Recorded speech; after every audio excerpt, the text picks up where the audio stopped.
Shalom semuanya, bersyukur buat hari ini, buat kesempatan yang Tuhan berikan untuk kita untuk dapat beribadah. Tapi sebelum kita lebih jauh lagi untuk datang ke hadirat Tuhan, mari kita menyiapkan hati kita, mari kita bersatu teduh.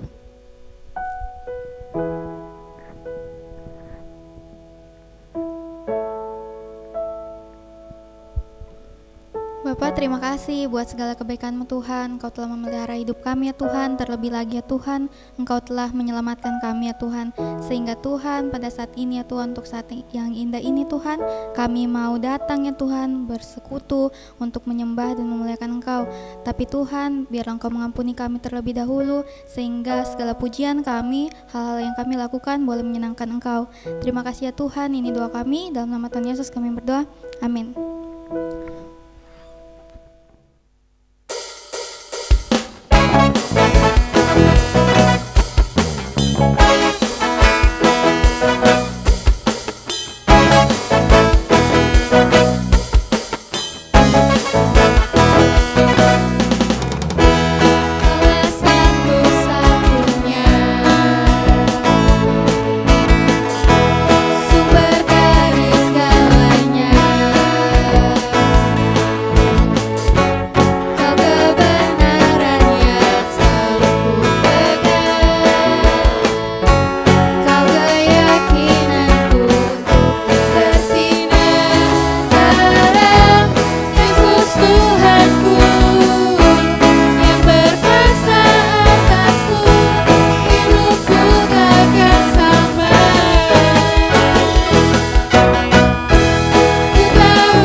Saudara-saudara, sebelum kita mau mendengarkan firman Tuhan, biarlah kita menyelidiki hati dan pikiran kita, apakah kita sudah siap, apakah mata kita benar-benar mau memandang kepada Kristus saja.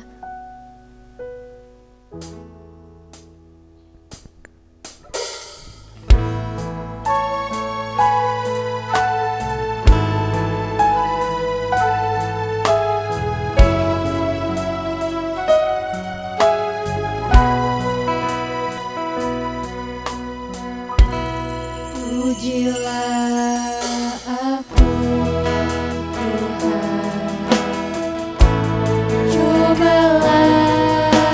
aku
Shalom Bapak Ibu yang dikasihi Tuhan.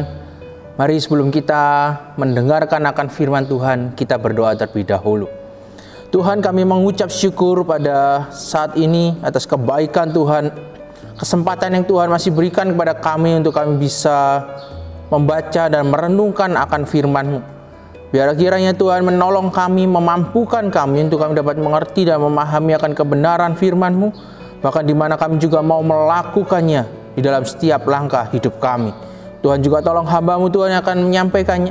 Biar apa yang disampaikan oleh hamba-Mu Tuhan seturut dengan kehendak Tuhan. Terpuji nama-Mu Tuhan. Demi nama Yesus kami sudah berdoa dan mengucap syukur. Amin. Bapak Ibu yang dikasihi Tuhan, di dalam kehidupan kita mungkin sering kali kita dapat mengalami yang namanya perubahan fokus, gitu ya. Perubahan fokus ini bisa berubah, perubahan fokus ini bisa terjadi dalam kehidupan kita pada saat ada situasi atau keadaan yang berubah juga. Mungkin sama seperti saat ini ya, pandemi yang ada begitu banyak fokus yang sudah kita mungkin rencanakan dengan begitu baik, tapi harus berubah karena ada situasi atau keadaan yang mempengaruhi di dalamnya.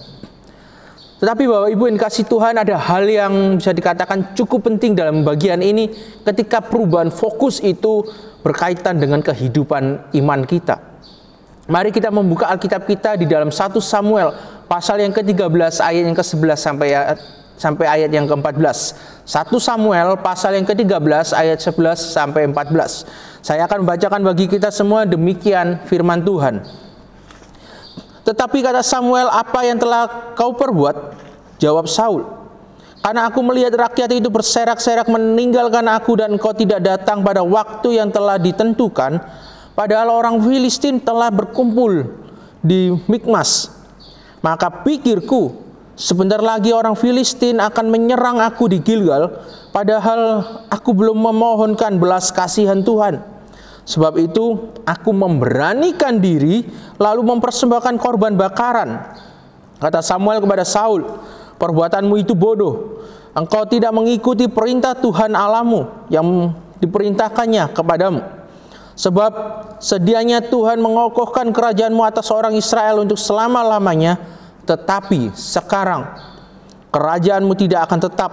Tuhan telah memilih seorang yang berkenan di hatinya dan Tuhan telah menunjuk dia menjadi raja atas umatnya, karena engkau tidak mengikuti apa yang diperintahkan Tuhan kepadamu. Demikianlah jauh pembacaan firman Tuhan. Biar firman Tuhan ini dapat terus kita renungkan dan kita mau lakukan di dalam kehidupan kita. Mungkin nanti ada waktu Bapak Ibu bisa membacanya dalam satu perikop yang ada Bapak Ibu ya. Bapak Ibu yang dikasihi Tuhan, hari ini kita bicara tentang satu tokoh yang bernama Saul. Ya, dengan satu subtema di sana yaitu tentang perubahan fokus hidup.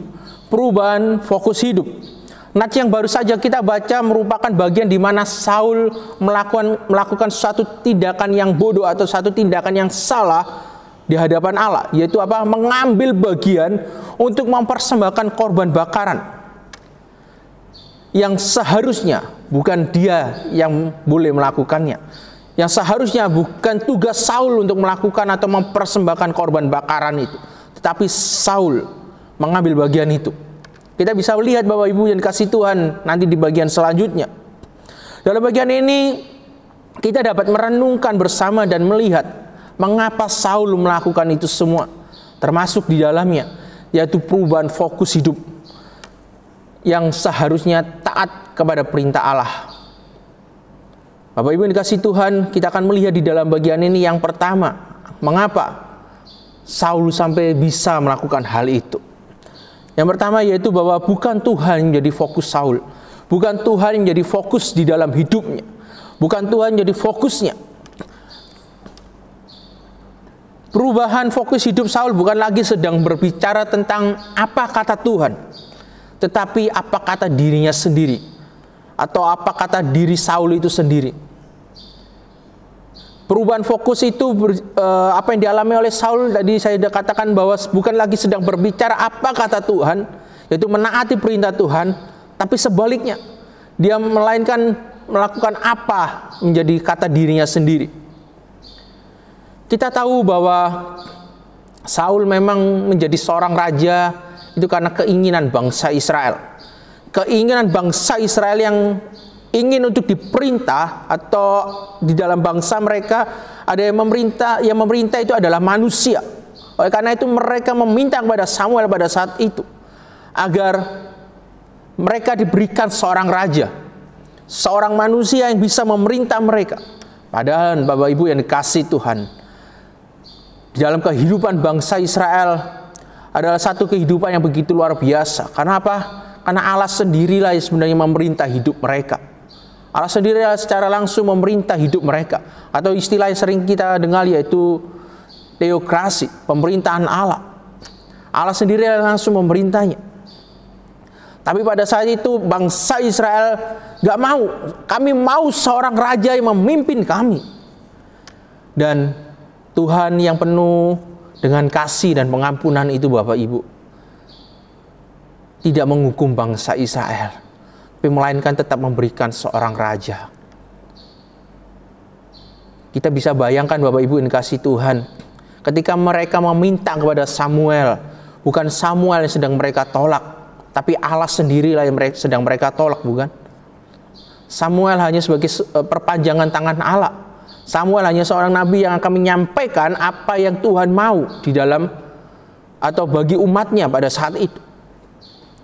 Jadi ketika bangsa Israel, kami meminta raja, bukan Samuel sedang ia tolak, tetapi Allah yang sedang mereka tolak.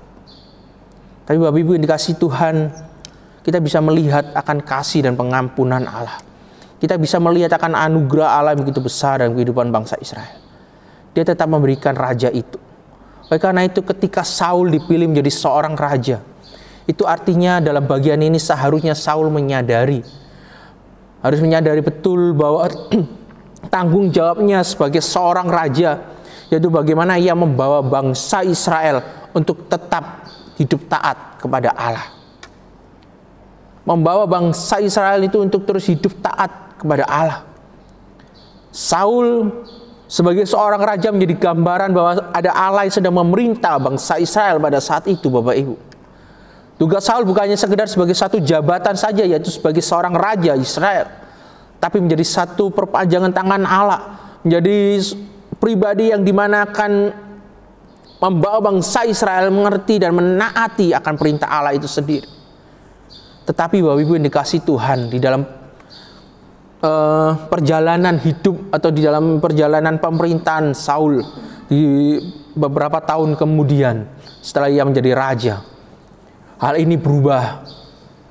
Fokus Saul berubah. Fokus Saul bukan lagi kepada Allah, melainkan pada dirinya sendiri. Dan itulah yang membuat Saul melakukan suatu tindakan yang salah, melakukan suatu tindakan yang membawa dia benar-benar kehilangan taktanya. Ayat 11, di sana kita bisa melihat bahwa Saul takut kehilangan kekuatan atau dukungan dari rakyatnya. Kalau kita lihat di ayat 11 sana katakan, karena aku melihat rakyat itu berserak-serak meninggalkan aku, dan engkau tidak datang pada waktu yang telah ditentukan, padahal orang Filistin telah berkumpul di Mikmas. Bapak Ibu dikasihi Tuhan, Saul takut kehilangan kekuatan dukungan dari rakyatnya. Saul takut akan ada bahaya yang sudah menanti di depannya, yaitu orang Filistin pada saat itu. Ketakutan sebenarnya adalah hal yang wajar dalam kehidupan kita manusia. Siapa sih yang tidak pernah takut? Saya rasa setiap kita memiliki ketakutannya masing-masing, gitu ya. Apalagi di tengah-tengah pandemi yang ada saat ini. Kita takut akan pendidikan anak-anak kita. Kita takut akan usaha kita mungkin. Kita takut akan pertumbuhan iman kita, karena ibadah kita semua serba online. Kita takut, dan kita takut. Bapak Ibu yang dikasihi Tuhan, di dalam bagian ini, ketakutan itu adalah hal yang wajar dalam kehidupan manusia. Tetapi yang menjadi masalah yaitu ketika ketakutan itulah yang menguasai kita, bukan sebaliknya. Seharusnya kita lah yang menguasai ketakutan itu. Takutan itu mungkin seperti suatu perasaan gitu Bapak Ibu ya, yang selalu kadang-kadang membuat kita saya takut, saya tidak berani maju, saya tidak berani melangkah, Bapak Ibu. Seharusnya kita yang bisa mengatakan saya bisa melangkah. Ada Tuhan yang beserta dengan saya. Tapi Saul lupa bagian itu, Bapak Ibu. Saul kehilangan fokusnya kepada Tuhan, membuat dia mengalami ketakutan akan hal itu. Fokusnya yang bukan lagi kepada Tuhan, tetapi kepada dirinya sendiri, membuat dia mengalami satu ketakutan. Jangan-jangan saya kehilangan kekuatan. Jangan-jangan saya akan diserang dan mungkin saya akan mati karena serangan orang Filistin. Bahkan di ayat 12 menjadi satu bukti bahwa memang Saul sedang kehilangan fokusnya kepada Tuhan. Di sana dimulai dengan kata, maka pikirku. Inilah yang perlu kita perhatikan dan renungkan bersama. Seringkali yang menjadi standar bagi kita untuk melakukan sesuatu termasuk di dalamnya kehidupan rohani kita mungkin, yaitu diri kita sendiri. Maka pikirku menunjukkan bahwa Saul hanya mengandalkan pengalamannya, kekuatannya, jabatannya sebagai seorang raja. Saul lupa bahwa hidup yang berfokus kepada Tuhan itu berarti juga sedang berbicara tentang ketaatannya kepada Allah. Sabar menanti pertolongan Tuhan. Hanya karena Samuel belum datang pada waktu yang ditentukan, Saul bertindak semaunya sendiri. Samuel mengatakan bahwa tindakan atau perbuatan Saul itu bodoh. Karena itu selanjutnya perubahan fokus hidup Saul mengakibatkan poin yang kedua, Bapak Ibu, dia kehilangan perkenanan Allah. Dia kehilangan perkenanan Allah. Ayat 13, Samuel menunjukkan perbuatan Saul merupakan perbuatan yang bodoh. Bisa dikatakan bahwa perbuatan yang telah dilakukan Saul itu merupakan hal yang salah dan seharusnya sudah sangat pasti untuk tidak boleh dilakukan. Ibaratnya Bapak Ibu, kita sudah tahu bahwa di situ ada genangan air. Tentu ada genangan air, kita jangan bermain listrik, gitu ya. Tetapi kita tetap melakukan hal itu. Saya rasa kita tahu apa akibatnya. Perbuatan bodoh Saul bukan sedang berbicara tentang ia mempersembahkan korban, Bapak Ibu. Ketika saya merenungkan bagian ini, bukan sedang berbicara tentang bagaimana dia mempersembahkan korban bakaran itu kepada Tuhan. Melainkan bagian yang paling penting dalam bagian ini termasuk di dalam kehidupan kita, yaitu bagaimana ia tidak mengikuti perintah Tuhan. Dia tidak mengikuti akan apa yang seharusnya tidak boleh ia lakukan, dan itu menjadi satu perintah yang Tuhan sudah berikan, tapi dia langgar bagian itu. Dia tidak memiliki ketaatan di dalam hidupnya. Apalagi kita perlu ingat, dia adalah seorang raja. Dia harus menunjukkan bahwa seorang raja pun harus hidup taat kepada Allah, sehingga rakyatnya pun juga bisa melihat bahwa raja mereka memiliki kehidupan yang takut akan Tuhan, memiliki kehidupan yang taat kepada Allah. Tapi Bapak Ibu yang dikasihi Tuhan, Saul tidak melakukan itu. Karena itu Samuel mau mengingatkan bahwa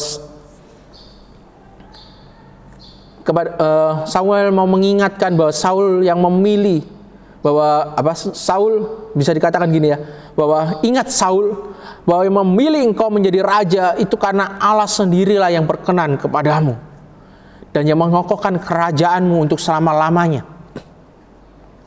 Ayat 14 merupakan konsekuensi atau hukuman yang harus diterima Saul, dan bagi saya ini merupakan hal yang paling berat, Bapak Ibu, bagi seorang raja, bahkan bagi setiap kita saat ini, yaitu perkenanan Allah. Saul kehilangan perkenanan Allah. Perkenanan Allah berbicara tentang penyertaan. Perkenanan Allah berbicara tentang pertolongan, pimpinan dan berkat Tuhan di dalam hidup setiap orang, termasuk dalam kehidupan Saul sebagai seorang raja. Perkenanan Allah ini jugalah yang memampukan kita untuk kita dapat terus bertindak dan terus bertumbuh di dalam Tuhan. Hal ini seperti kita hadir dalam suatu acara, Bapak Ibu, tetapi keberadaan kita tidak dianggap oleh orang lain. Saul tetap sebagai raja bangsa Israel pada saat itu. tapi Allah sudah tidak berkenan pada dirinya. Kita bisa bayangkan Bapak Ibu, betapa menyedihkan, betapa menyusahkan bagian ini Bapak Ibu. Bukan karena kehilangan taktanya, tapi kehilangan perkenanan Allah. Itu menjadi bagian yang begitu menyedihkan sebenarnya bagi kehidupan kita orang-orang percaya. Itulah sebabnya mari kita senantiasa menantikan dan merindukan akan perkenanan Allah dalam hidup kita, yaitu dengan kita tetap terus memiliki fokus hidup yang hanya kepada Allah. Karena itu Bapak Ibu yang dikasihi Tuhan dan teman-teman yang dikasihi Tuhan, perjalanan iman kita adalah perjalanan yang panjang dan penuh perjuangan.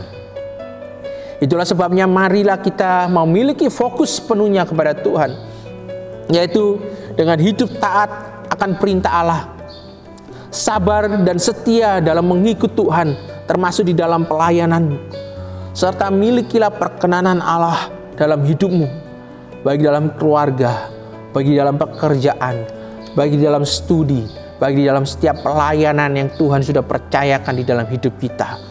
Dan biarlah Allah yang senantiasa memampukan dan memimpin setiap kita dengan Roh Kudus-Nya yang sudah Ia berikan dan tinggal dalam hidup kita. Dan biarlah kembali lagi Bapak Ibu kasih Tuhan, nama Tuhan kita Yesus Kristus terus dipermuliakan. Amin. Mari kita berdoa. Tuhan, kami mengucap syukur akan kebenaran firman Tuhan yang mengingatkan kami saat ini akan perubahan fokus hidup kami. Tuhan, Kau terus tolong kami, sekalipun keadaan situasi bisa berubah, tapi biarlah fokus kami kepada Engkau tidak berubah. Kami tetap terus mengandalkan Tuhan, kami tetap terus mau terus bertumbuh dan bertumbuh di dalam Engkau. Tuhan, Kau tolong kami, mampukan kami, agar kami dapat terus berfokus pada Engkau, miliki hidup yang taat akan Engkau, melakukan akan apa yang Tuhan mau dalam hidup kami, bahkan belajar untuk sabar dan setia menanti akan pertolongan Tuhan. Dan biarlah kiranya Tuhan terus berkenan di dalam hidup kami. Tuhan, kami mohon akan belas kasih Tuhan, kami mohon akan kasih karunia Tuhan, agar dapat terus melingkupi hidup kami, memimpin, menuntun, dan menopang akan setiap langkah hidup kami, agar kami benar-benar berfokus hanya kepada Tuhan. Terpujilah nama-Mu Tuhan. Inilah Tuhan yang menjadi doa kami. Inilah Tuhan jadi permohonan kami. Kami serahkan doa kami ini Tuhan, hidup kami ini Tuhan. Demi nama Yesus kami sudah berdoa dan mengucap syukur. Amin.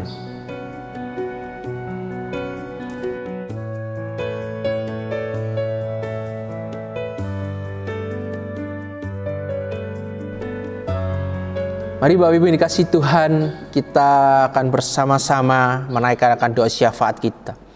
Yang pertama, kita berdoa, kita mengucap syukur akan kebaikan Tuhan, akan penyertaan Tuhan, akan pemeliharaan Tuhan di dalam hidup kita. Mari kita berdoa. Tuhan, kami mengucap syukur akan kebaikan Tuhan, kami mengucap syukur akan pertolongan Tuhan, kami mengucap syukur akan penyertaan Tuhan di dalam setiap langkah hidup kami. Kami ada sebagaimana kami ada hingga saat ini. Kami percaya itu semua karena kasih dan anugerah Tuhan. Itu semua karena kebaikan dan penyertaan Tuhan di dalam hidup kami. Tuhan, kiranya Tuhan terus menolong kami. Tuhan tetap terus memimpin kami, agar kami terus bertumbuh di dalam Tuhan. Terpujilah nama-Mu Tuhan. Kami serahkan doa ini Tuhan, ucapan syukur kami ini. Demi nama Yesus kami sudah berdoa dan mengucap syukur. Amin. Selanjutnya kita berdoa juga untuk bangsa dan negara kita, khususnya pandemi yang ada hingga saat ini. Kita berdoa agar Tuhan menyatakan akan belas kasih-Nya. Tuhan, kiranya Tuhan memberikan hikmat untuk setiap pemimpin kita, pemerintahan kita. Bahkan Tuhan juga memberikan hati yang taat, hati yang penuh dengan kesadaran untuk setiap kita masyarakat Indonesia, untuk bersama-sama melakukan pencegahan, melakukan akan setiap protokol kesehatan yang ada, melakukan akan setiap himbauan pemerintah yang ada di dalam penanganan pencegahan virus COVID-19 saat ini. Mari kita berdoa. Tuhan, kami juga berdoa untuk bangsa kami Indonesia. khususnya Tuhan pandemi yang ada hingga saat ini yang terus terjadi di bangsa kami Indonesia. Kami mohon akan belas kasih Tuhan, biar kiranya Tuhan memberikan hikmat, Tuhan memberikan kebijaksanaan untuk pemimpin kami, pemerintahan kami di dalam melakukan setiap penanganan yang ada, bahkan setiap kebijakan yang ada. Bahkan Tuhan juga tolong kami untuk setiap masyarakat Indonesia, biar sungguh-sungguh untuk memiliki hati yang taat untuk melakukan akan setiap himbauan dari pemerintahan kami, melakukan akan setiap peraturan yang ada khususnya di dalam penanganan pencegahan virus COVID-19 ini Tuhan, sehingga virus ini atau pandemi ini Tuhan benar-benar dapat segera berlalu. Tuhan, Kau terus tolong, Tuhan terus mampukan bahkan setiap tim medis yang ada, biar kiranya Tuhan juga memampukan mereka. Terpujilah nama-Mu Tuhan. Kami serahkan doa ini demi nama Yesus. Kami sudah berdoa dan mengucap syukur. Amin.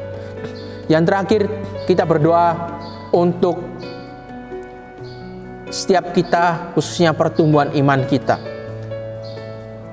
Sekalipun di dalam setiap proses ibadah kita melalui online, tapi biar kita tetap mau terus memiliki kerinduan untuk bersekutu, untuk terus bertumbuh bersama di dalam Tuhan. Mari kita berdoa.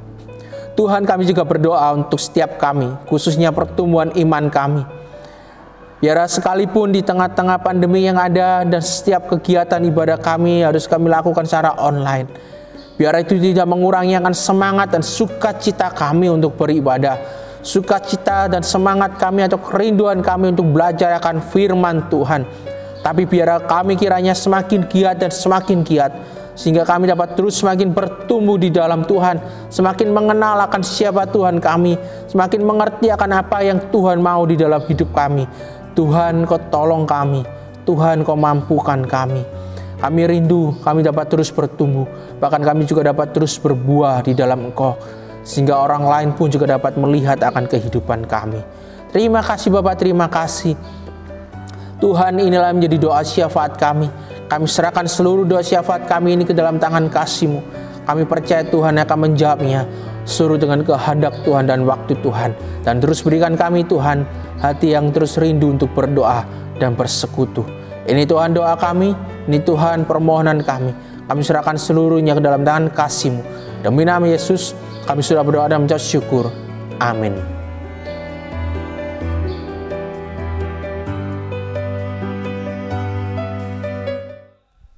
Mari kita mempersiapkan persembahan yang terbaik untuk Tuhan. Sambil persembahan kita berikan, kita menyanyikan lagu Hanya di Dalam Namanya.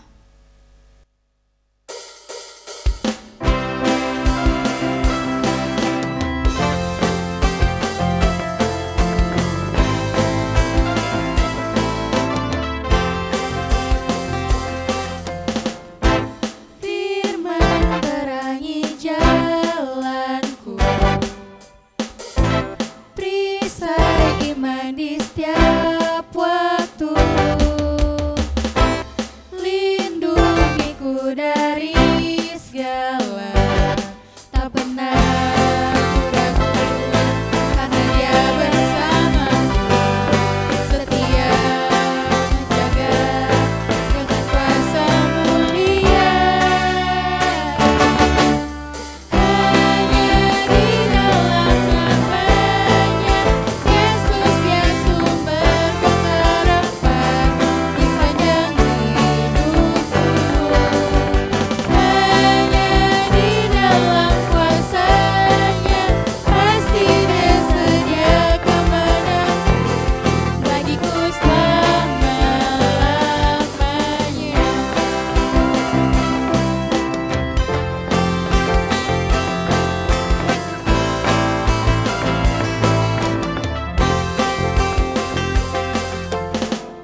Mari Bapak Ibu yang dikasihi Tuhan, kita berdoa.